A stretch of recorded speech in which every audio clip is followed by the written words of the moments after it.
Why is it that some people are more successful than others? Why is it that some people earn more money, they have better jobs, they get promoted more rapidly, they live longer, they have better health, they have happier relationships, and yet the great mass of men and women, by their own admission, live lives of quiet desperation? Well, I studied this over and over again. I traveled in over 80 countries on 7 continents. I have learned and spoken 3, 4 different languages. I have spent over 30,000 hours studying, and I've come to a very simple conclusion, that successful people are those who do things differently from unsuccessful people. That you or anybody can be far more successful at life or at anything that you want if you will simply learn how and practice it over and over again until it becomes a habit. There is one thing that all successful people have in common, is that they are good time managers. And the reason they are good time managers is because they recognize that time management is life management. It is personal management. I have never seen an example in the hundreds, thousands of biographies and autobiographies I've studied of successful men and women where the individual has not been well organized and efficient and valued and used their times well. Successful people, winners, use their time well. Losers do not. If you use these ideas systematically, you can increase your personal productivity by 2 or 3 hours a day. You can increase your income. You can increase your rate of promotion. You can increase your life satisfaction. You can even increase the length of time you live. The question is, how badly do you want to learn how to manage your time well? How much effort are you willing to put into it? Because the key to time management is self-discipline. Probably the best way to put it is this, is time management is self-discipline in action, and self-discipline is the key to success. So let's get started right now with these 21 key ideas. The most important of all, the core of time management, the axle around which the wheel of life turns, is goals. What are your goals? What is it that you want to be or to have or to do? What is it that you want to accomplish in the next 1, 2, 3, 4, 5 years? The top 3% in every field have goals. The balance of the population have either very vague goals or no goals at all. So the question you have to ask yourself is, who am I? Where am I going? What do I want to accomplish? And there are 3 major areas of goals that you have to think about. The first is your personal and your family goals. These are the reasons why you're alive. What do you want to accomplish for yourself and for your family? Write them down. Define them clearly. The second set of goals that you have to ask is your business, your career, your financial, your material goals. What is it that you want to accomplish in the external world? Where do you want to make your contribution? The third type of goals you have to ask about are your self-development goals. And in my estimation, your ability and your willingness and your tenaciousness in developing yourself is the key to accomplishing everything else. So here's 3 questions that you can ask. The first question is, what would you do? What would you set as a goal for yourself? What would you want to be or have if you just won $1 million in the lottery? What would you do if you just won $1 million? If you had all the time and money, you're completely free to decide to do anything you wanted. If you won $1 million, what would you do differently? Think about that. Hold that in your mind. The second question is, what would you do if you just learned today that you only had 6 months to live? What if you only had 6 months to live? What would you stop doing? What would you do more of? Who would you spend time with? Now, the answer to that question is very interesting because what it tells you is what you really value. What is really important to you? And what we have found is that self-esteem, satisfaction, happiness in life comes from getting your goals and your activities congruent with your values, with your priorities, with what you consider to be really important. Now, here's the third question. The third question is, what one great thing would you dare to dream if you knew you could not fail? If you knew beyond a shadow of a doubt that you could not fail, what one thing would you set as a goal for yourself? Because sometimes answering that question will tell you the one thing that you've been put on this earth to accomplish. One final point with regard to goals is that goals must be in writing. You must write them down, you must rewrite them, you must define them, you must redefine them.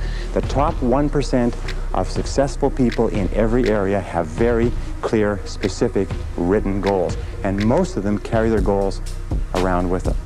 So let's go from goals as the core of success to point number 2, which is organized plans of action. In an interesting study, or a variety of studies that have been done, they've come to the conclusion that organized plans of action are the key to all success. In fact, action without planning is the cause of every failure. Action without planning is the cause of underachievement. Action without planning is the cause of frustration, time wastage, anxiety, stress, and lack of success in life. So organized plans of action are critical. Now, what is an organized plan of action? An organized plan of action is where you take your goal, you take your objective, and you write out every single step that you're going to have to follow in order to accomplish that objective. You write it out and you list all those plans of action, all of those different activities, and you organize them together into a plan that you can then implement on a day-to-day basis. You decide which has to be done first and which has to be done last, which is more important, which is less important. In fact, the ability to set goals and to create plans for their accomplishment is the master skill of success. If all you learned in life, all you learned in school was the ability to be a continuous goal setter and a continuous planner, day and night, planning, organizing, planning, writing, thinking about what you're trying to accomplish, you'll accomplish more in a year or 2 years than most people accomplish in 10 years or an entire lifetime. If you do not have clear goals for your life, you are condemned forever to work for those who do. You see, in life it's very simple. Either you are working toward the accomplishment of your goals or you're working toward the accomplishment of other people's goals. Now, the third point in excellent time management is analysis. Make a list. In fact, it's been discovered that if you make a list before you begin any task or job, you will immediately improve your productivity by 25%. How do you make a list? Well, you make your list for the week, the Sunday or the Saturday before, and you make your list for each day the evening before, and you always work from a list. Now, why do you make it the evening before? The primary reason is if you make a list the evening before, the subconscious goes to work on your list while you're asleep. And during the night, the subconscious will solve problems and bring insights to you. You'll wake up in the morning with insights, ideas, intuitions, answers that will make your day more productive. Now, the second reason that you use a list is because if you don't have a list, it's like driving down the street in a car with no steering wheel. You just drift, and every bump, every interruption, everything that happens sets you off in a different direction. A list gives you a track to run on for the entire day. Another reason that you use a list is because with a list, you can analyze where you are. You can tell what is more important and what is less important. You can tell what is irrelevant, what can be delegated, what can be delayed, what can be put off. The most important reason for using a list, though, however, is this, is that when you use a list and you work down the list and you check things off, each time you check something off on a list, it gives you a feeling of accomplishment. It's been well said that happiness is the progressive realization of a worthy ideal. That happiness is the step-by-step accomplishment of the tasks necessary to accomplish a worthy ideal. And a successful life is based on a series of successful days, and a series of successful days is based on working on a list, one step at a time. Okay, now the fourth principle for effective time management is to set priorities. It's interesting, there are many people who have goals, vague or clear. There are many people who do make plans, but the biggest single problem in human life is setting priorities, determining what is relevant and what is irrelevant. And in setting priorities, an Italian economist named Vilfredo Pareto in 1895 came up with a principle which is called the Pareto Principle. We call it the 80-20 rule. It says that 80% of the value of what you do will be contained in 20% of the things that you do. What does this mean? It means that if you make a list of 10 things that you have to do today, you will find that 2 of those things are worth all of the others put together. Now, the difference between highly effective people, as Vilfredo Pareto said, was that highly effective people work on the vital few versus the trivial many. The difference between the two is that ineffective people work on the trivial many. They work on things that are fun. They work on things that are easy. They work on little tasks, fun tasks, irrelevant tasks, but they keep putting off and delaying working on their major tasks. So the key to success is always be asking this question: what is the most valuable use of my time right now? What is the most valuable use of your time right now? I'm convinced that if all you did was organize your life and only work on the most valuable use of your time, that alone would be enough to make you an effective, efficient person. That alone would be enough to increase your productivity, your performance, your profitability, your rewards by 10, 20, 30, 40, even 50%. So always before you begin, ask yourself, is this the most important thing I could be doing? Is this my top priority task? Does this give me the highest payoff? Is this the most valuable use of my time? Now, here is one simple test with regard to value. Ask yourself, in approaching any task, is what impact will the accomplishment of this task have on my future? The futurity of decisions is the key to measuring the value. Most people spend as much as 80% of their time dealing with the problems and difficulties of the past, and only 20% dealing with the opportunities of the future. But successful people are always saying, what impact will this have on the future? Important tasks will always have an impact on the future. Unimportant tasks will only have an impact on the present and maybe even the past. So I say, what is the most valuable use of my time right now, and what impact will this have on tomorrow, the next day, and the future? It's one of the key ways to keep on track with regard to priorities. The fifth key idea in time management, which I am a fanatic on, is concentration. Concentration, concentration. Many people come to me in my seminars and they say, well, I never learned how to concentrate. I can't concentrate. How do I learn to concentrate? Learning how to concentrate is absolutely essential to success. As a matter of fact, it is impossible for you to accomplish anything worthwhile in life without the ability to concentrate single-mindedly on one thing at a time and stay with it until it's complete. In fact, time and motion studies have shown that if you start a task and you put it down and you come back to it and pick it up and start it and put it down and come back to it and pick it up, that it will take you as much as 500% of the necessary time to do a task than if you picked it up and carried it through. Once you have made a list of what you have to do, organized your goals, determined the highest and most valuable priority, then pick the most important thing and begin working on it and stay with it until it's finished. Now people say, well, if I stay with this task until it's finished, I won't get anything else done. That doesn't matter. If it's the most valuable thing that you have to do, it's the most important thing that you could be working on. Now it's a wonderful thing. When you concentrate and work intensely on an important task, it gives you a feeling of energy and enthusiasm. When you complete an important task, your self-esteem goes up. You feel like a winner. You feel great about yourself. But if you work away on low priority tasks, even if you complete them and do them well, you don't get any bang for the buck. You don't get any excitement or thrill from doing something that's not important. As a matter of fact, most stress, anxiety, frustration in the world of work today comes from working very hard on irrelevant tasks. Now here's a very simple system that you can use for the first 5 points that we've talked about: goals, plans, priorities, analysis, concentration. It is the ABCDE method. A is the things that you must do, top priority. B is the things that you should do, second priority. C is the things it would be nice to do if you've got all your A's and B's done. D stands for delegate, E stands for eliminate. So when you make a list, the first thing you do is you ABC all your list. A, what you must do, B, what you should do, C, what would be nice to do, and then delegate and eliminate the others. With goals, what you do is this: you make a list of all the things you'd like to accomplish in the next 1 to 5 years. And then you go down the list and write ABC. What you'd love to do, what you'd like to do, what's not that important. Then you take your A goals and you make A1, A2, A3. In other words, your most important, second most important, third most important. Then you take those A goals, you transfer them to another sheet, and you make a list of all the things you're going to have to do to accomplish your goals. Then you ABC the list, and you say, what are the things I have to do, what are the things I should do, what are the things that would be nice to do to accomplish my goals, and then you put those into the goal list, and then you structure and schedule what you're going to do and implement. This is called the 6-step method. Choose your goals, set priorities. Choose your activities, set priorities, schedule, and implement. If you just do that on a day-to-day basis, that alone can make you a great, great success in life. The 6th key to time management is deadlines. Deadlines and rewards. Now, psychologists have discovered that 85% of the reason that you or I do anything is because of what we expect to happen as a result. We call this consequences or logical consequences. 15% is because of what we've been told, but 85% is the consequences that we expect. So therefore, what you do is when you have an important task, the way that you motivate yourself to do the task is you structure a specific reward that you're going to get when it's finished. Let me give you an example. Sometimes people are very uneasy about making telephone calls, especially salespeople, so they put it off and they procrastinate. What we encourage them to do is give themselves a reward every time they make a phone call. Put a cup of coffee next to the phone. Every time you make a phone call, give yourself a sip of coffee.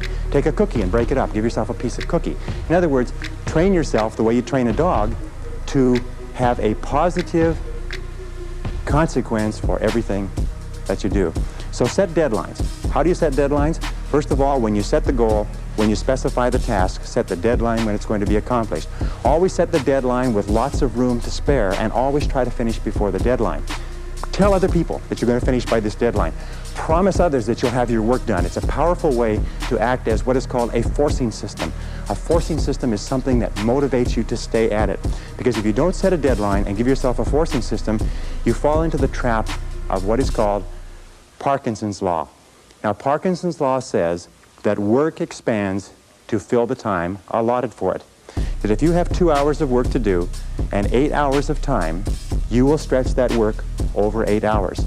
Parkinson's law also says that work contracts to fill the time allotted for it. If you have 8 hours of work to do, and because of an emergency you have to have it done in 2 hours, you will get it done in 2 hours. Highly effective people are always setting tight, stringent, disciplined deadlines on themselves so they get more work done in a short period of time rather than less work done in a long period of time. Does this make sense? Very, very important. The next principle, number 7, is what is called the time log, which is writing down and keeping track of where your time is going. All effective people know where their time goes. Now let me tell you an interesting principle with regard to time management. It is this, is the more important you are, the more successful you are, the more you tend to measure out your time in minutes. The less successful you are, the more you tend to measure out your time in hours, days, and weeks.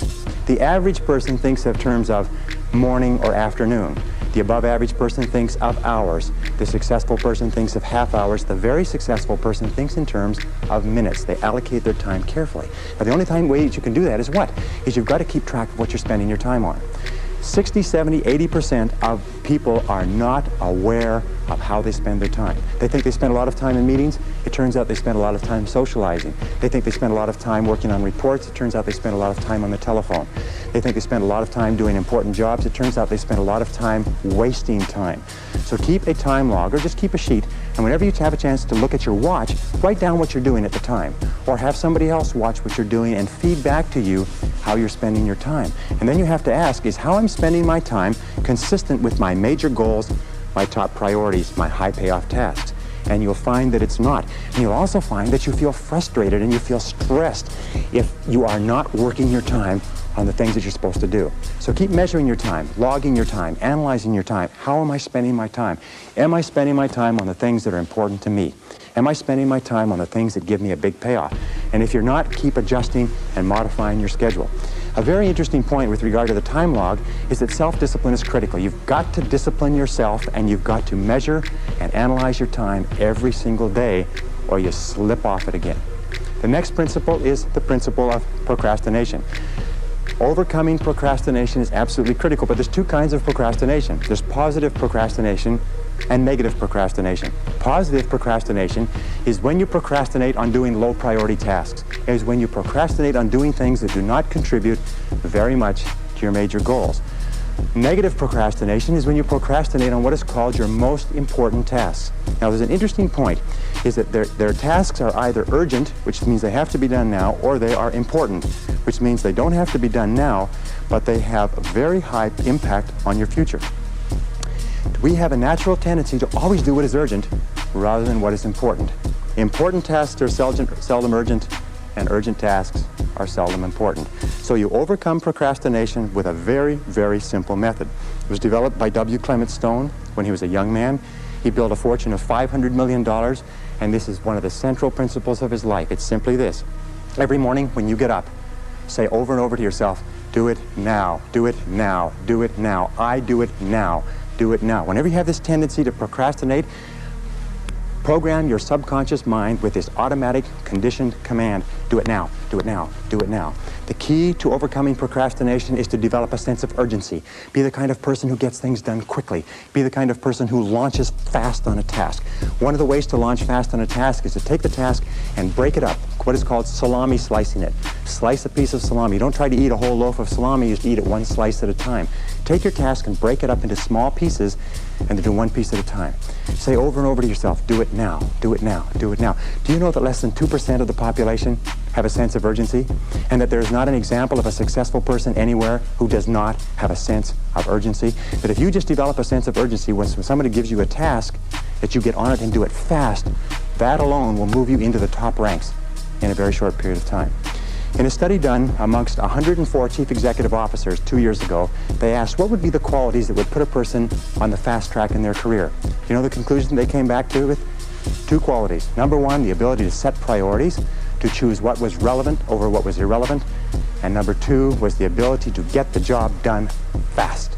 If all you did was this, set priorities and get the job done fast, that alone would cause you to stand out from 80 to 90% of the people that you work with. Number 9, delegate. Delegate everything that you possibly can. Now, what does delegation mean? Delegation is very simple. What it means is this, is that whatever your hourly rate is, let us say your goal is to earn $50,000 a year. If you work 8 hours a day, that's $25 an hour. You got that? So you're a $25 an hour person. Now, the only way you can make $25 an hour is if you do $25 or more work. And the only way you can do $25 an hour or more work is if you take anything that can be done by anybody who earns less than you per hour, 20, 15, 10, 5, and so on, and delegate, outsource, have somebody else do it. The most valuable resource in the world today is productive time. And do not waste your productive time dropping off laundry, getting your car washed, mowing your lawn, cleaning your house. Do not waste your productive time doing things that you can hire people to do for $5 or $10 an hour. Use your productive time on tasks that are more expensive, of higher value. Delegate everything that you possibly can. In fact, its general conclusion is this, is that if you cannot delegate, if you cannot get other people to do things of lower priority for you, you cannot grow, you cannot develop, you cannot be successful. You may be successful running a shoe shine stand, but that's about the limit of it. Delegation requires one key word, clarity. Clarity. The reason people don't delegate is because they've delegated and other people have dropped the ball. But the major reason why people don't fulfill the tasks that you've given to them is because of lack of clarity. So when you delegate, here are the keys. First of all, think through what you want done. Write it down. Second of all, pick the right person to do it. Don't give a major task to an incapable person. Third of all, make it crystal clear what you want done and when you want it done. And fourth of all, check, review, inspect, keep on top of it to make sure it is done on time. Never assume that anything will be done on time. The next principle, number 10, is meetings. Meetings are an absolutely essential part of human life. We spend 75% of our time outside of our home and inside our home communicating with other people. It's absolutely essential that we meet. Meetings are very, very productive uses of time, but 50 to 70% of meeting time is wasted.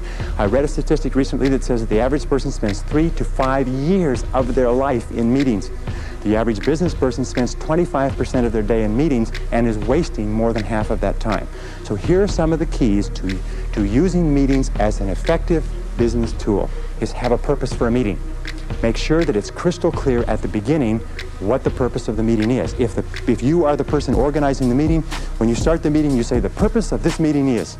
And if you are not, when you sit down, you ask the person who is chairing the meeting, what is the purpose of this meeting? You look upon a meeting as an investment. Take the time, the dollar value of the time of each of the people at the table, and look upon it as an investment of that many dollars in time. Best way to save time in meetings is what? Is don't go at all. If you can possibly avoid a meeting, don't go to it. If there's no need for you to be there, get the report on what happened later. Second thing we do when you do go to meetings is make sure that there's an agenda. An agenda is like a list. It's a track to run on.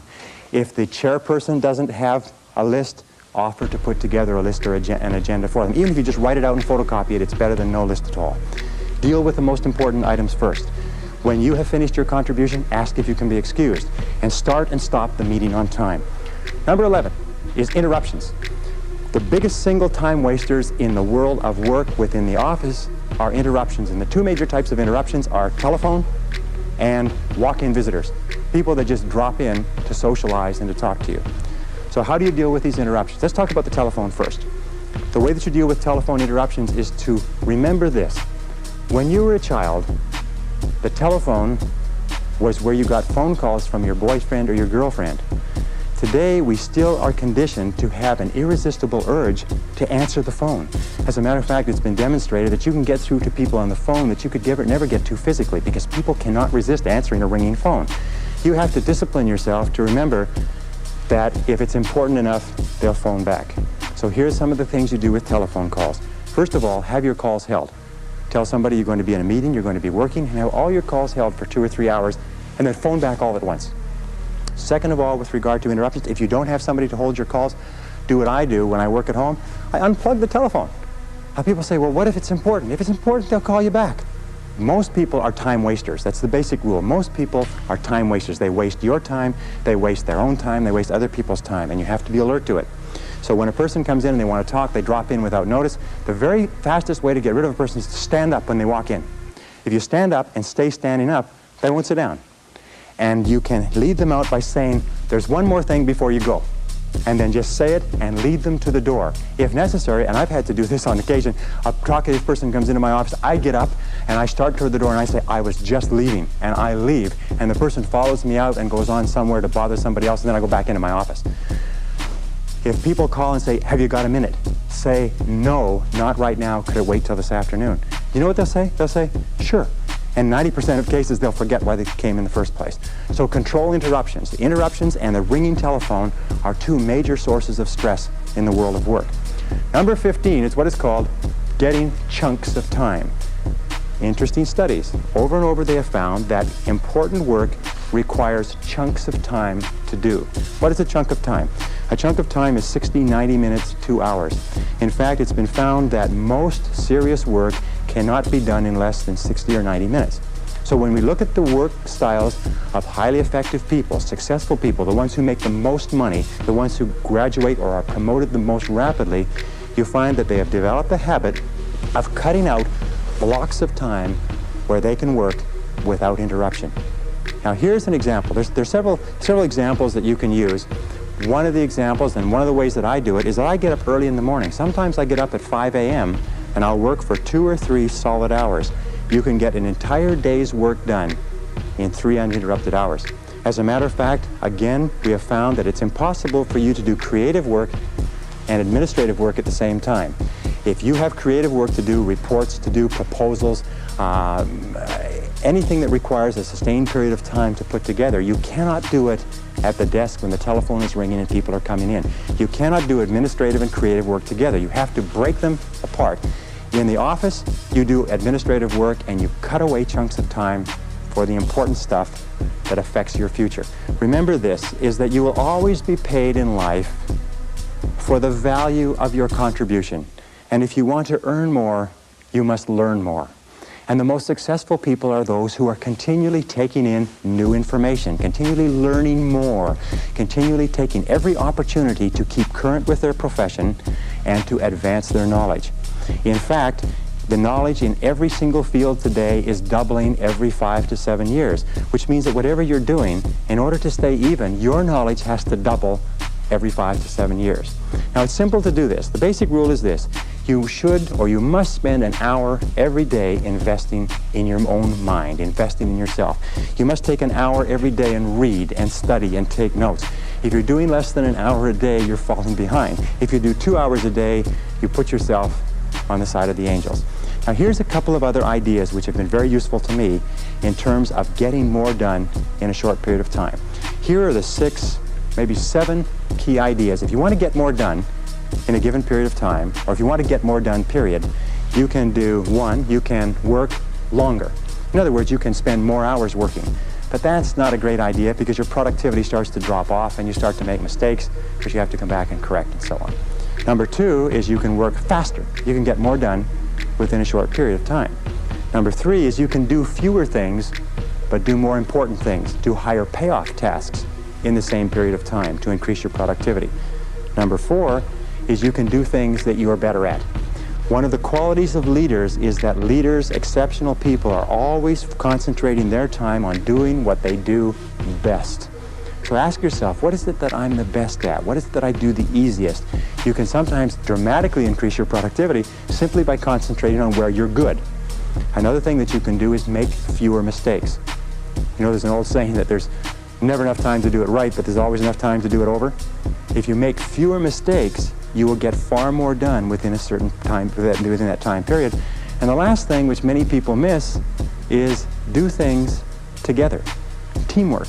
Putting a group of people together to work on a complex project can sometimes get the project done in 2 hours, whereas it would take another individual 8 or 9 or 10 hours. So do things together. Work as teams with other people. Those are the keys. But work simplification means always finding faster, easier, newer, quicker, cheaper, more efficient ways to do what you're doing. Learn to say no to to activities, tasks, responsibilities, and obligations that do not contribute to the most important goals that you have set for yourself. The word no is magic, and the place and the time to use the word no is early and often. It's incredible how much of your life is taken up by people who ask you to do things and you do it because of a sense of obligation. Let me tell you, as I said to you before, most people do not value their time, so they don't value yours. Now, how do you deal with a person who you know, who you like, who you respect, who asks you to do something? Very simple. When they ask you to do something or work on a committee or take on a project, ask, especially if you have the, and it's not if you're boss, but especially if you have control, is say, let me think about it and get back to you. There's an old saying that delay is the cruelest form of denial. If they press you for a decision, say, I cannot make a decision now, I have to think about it.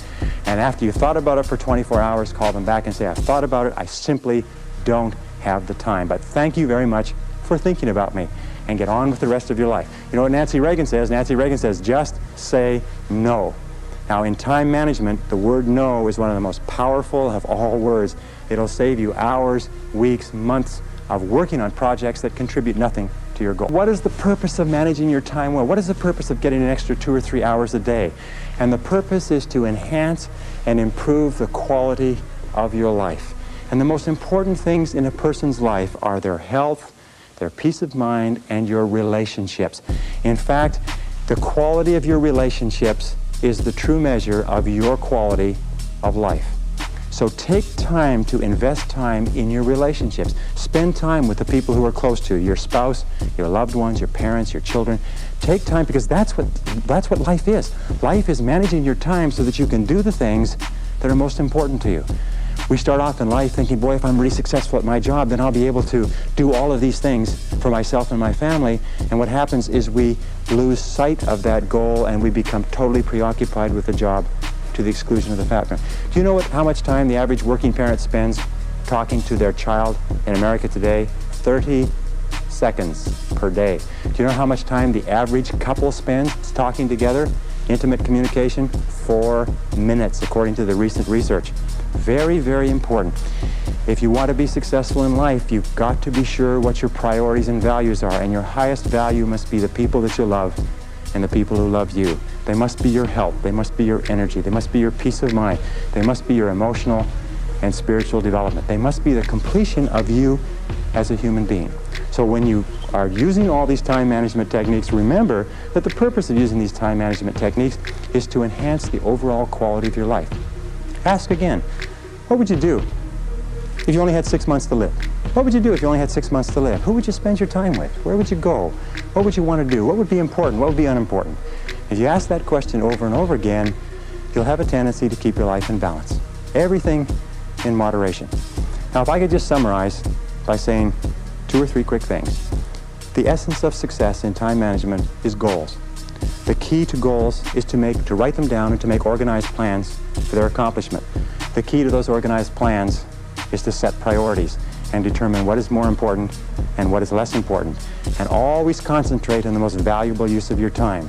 The key to concentrate on the most valuable use of your time is to stay at the task until it's finished. Persevere without distraction or diversion. Keep at it. Hammer, hammer, hammer until your most important tasks are finished.